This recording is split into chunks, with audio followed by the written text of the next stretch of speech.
Every single person who dies today, every person who died yesterday, every person who will die tomorrow, every single one of them traces back to one moment, one decision, one sentence spoken in complete darkness by a woman who used to be a goddess, a woman who was betrayed in the worst way imaginable. Most mythologies give you a clear villain, something evil, something obvious, a demon, a fallen god, a serpent, something you can point at and blame. But Japanese mythology doesn't work that way. In the Kojiki, the oldest sacred text in Japanese history, written over 1300 years ago, death didn't arrive through evil. It arrived through love. Or more precisely, through what love becomes when it turns into betrayal. Izanami was not a monster. She was not darkness. She was the mother of everything. The goddess who created the Japanese islands alongside her husband. The divine force that shaped the entire world as we know it.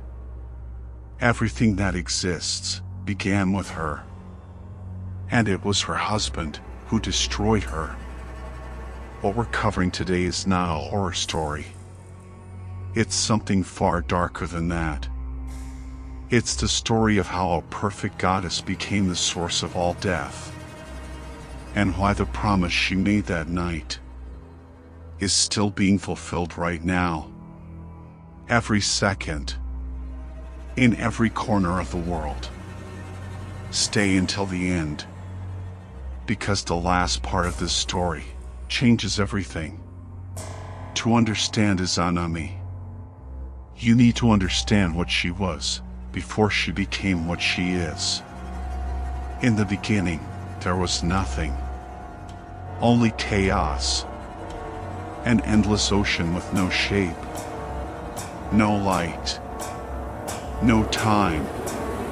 No direction. Just existence without form. And from that chaos, the first gods emerged.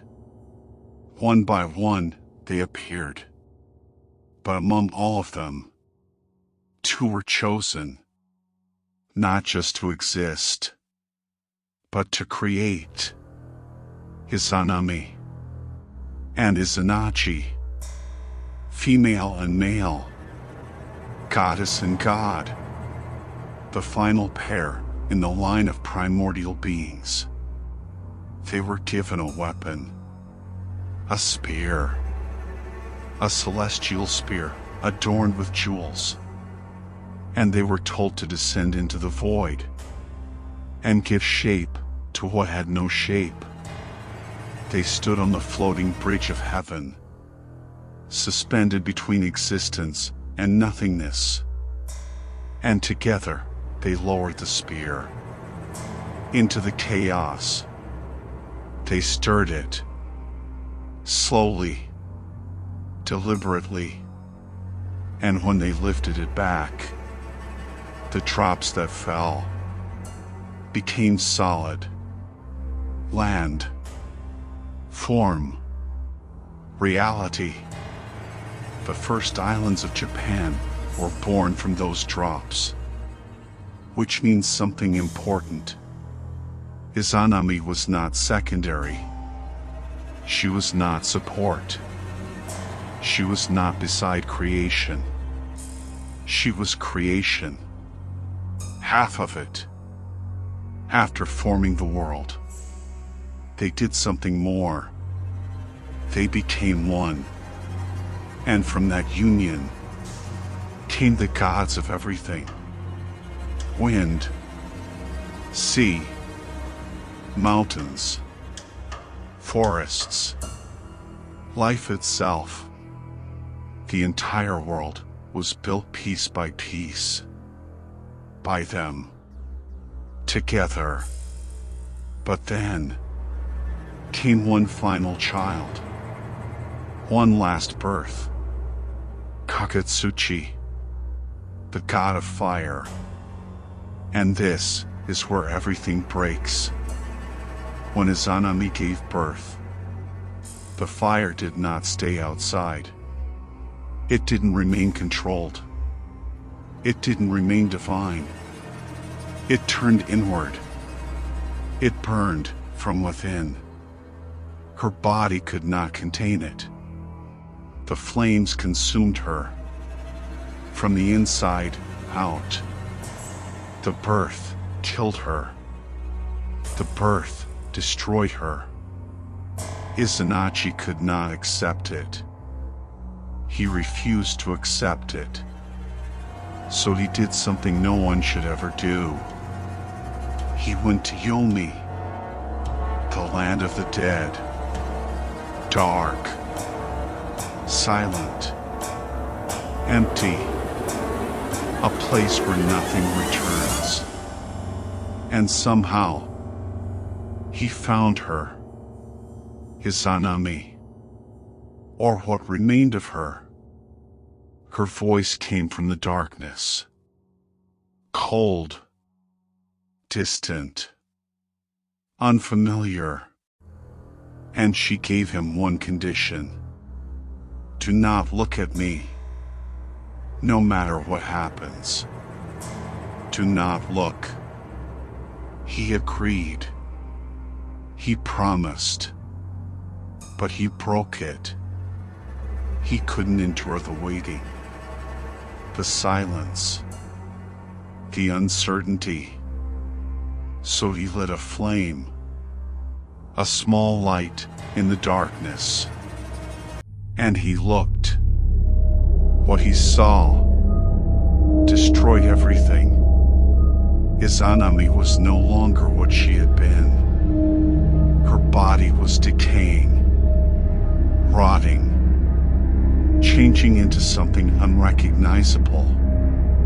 She had become something else, something that could not return. And Izanagi ran. He didn't stay. He didn't help. He didn't fight for her. He ran. And in that moment, she understood everything. So she made a promise. Every single day, I will kill 1,000 people. And Izanagi answered, then every single day, I will create 1,500. And just like that, death became part of existence. Not as chaos, but as balance. A cycle, a system, a promise. Izanagi returned, and the first thing he did was wash himself, to remove the darkness of Yomi, to cleanse what he had touched. And as he did, new gods were born from his body, from the water, from what he removed.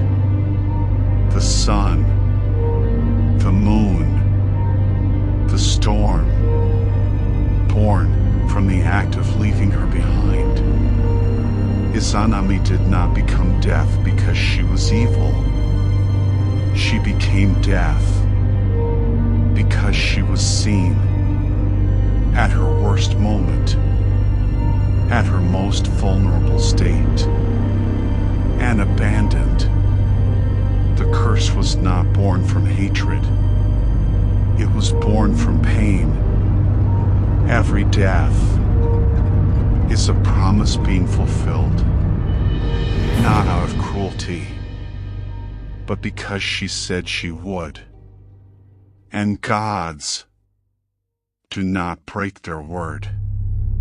And the question remains, if he had waited, if he had trusted her, if he had chosen not to look, Would death even exist? No one knows.